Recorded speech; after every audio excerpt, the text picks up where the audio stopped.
আজ আমি বানাবো টমেটোর চপ। তার জন্য লাগছে দুটো আলু ভালো করে ধুয়ে ছাড়িয়ে রেখেছিলাম, পরে সিদ্ধ করে নেব।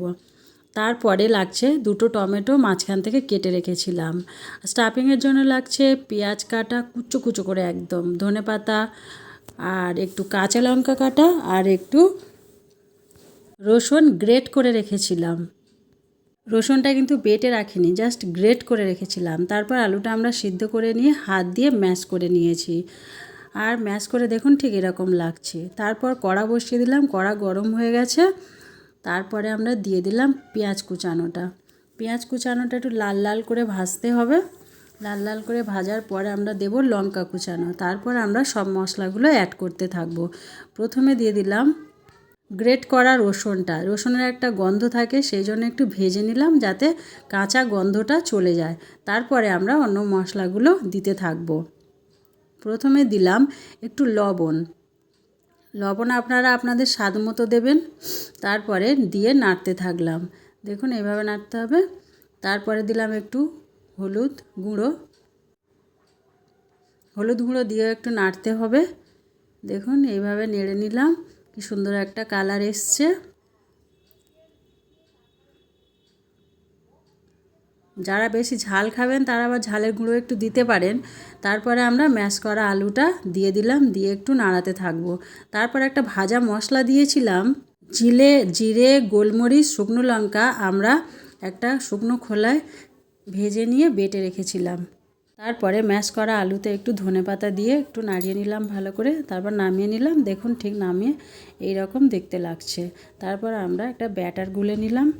ব্যাটারের একটা বাটিতে একটু বেসন নিয়ে নিলাম আর একটু লঙ্কার গুঁড়ো দিয়ে দিলাম ঝাল ঝাল হওয়ার জন্য, আর একটু নুন দিলাম। দিয়ে আস্তে আস্তে জল ঢালতে থাকবো। হলুদও দিলাম একটু রং হওয়ার জন্য, জাস্ট একটু হলুদ দিলাম, বেশি হলুদ দেব না, জাস্ট একটু রং হবে। এইবার আমরা অল্প অল্প করে জল দিয়ে গোলাতে থাকবো। অল্প অল্প করে দেবেন যাতে বেশি পাতলা না হয়ে যায়, সেই জন্য অল্প অল্প করে দিয়ে গোলাতে হবে। বেশি মোটা করা যাবে না, বেশি পাতলাও করা যাবে না, তাহলে স্টাফিংটা ঠিকঠাক হবে না। দেখুন আমাদের এটা রেডি হয়ে গেছে, গোলাটা রেডি হয়ে গেছে। তাতে একটু সামান্য খাবার সোডা দিয়ে দিলাম যাতে ওটা ফুলে ওঠে এবং দেখতে ভালো লাগে। দেখুন এবার আমরা স্টাফিং করছি। প্রথমে একটু আলুর পুর নিয়ে নিলাম, তার উপরে একটা টমেটো দিয়ে দিলাম, দিয়ে তার উপরে আর একটু আলু দিয়ে মুড়িয়ে দিলাম। দেখুন পুরো গোল হয়ে গেছে, টমেটো যেরকম দেখতে লাগে পুরো সেরকম দেখতে লাগছে।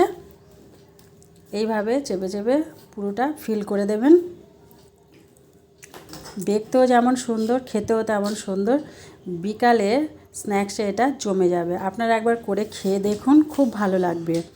তারপর একটু ময়দা নিলাম, ময়দাতে কোটিং করলাম, নাহলে এটা ভেঙে যেতে পারে।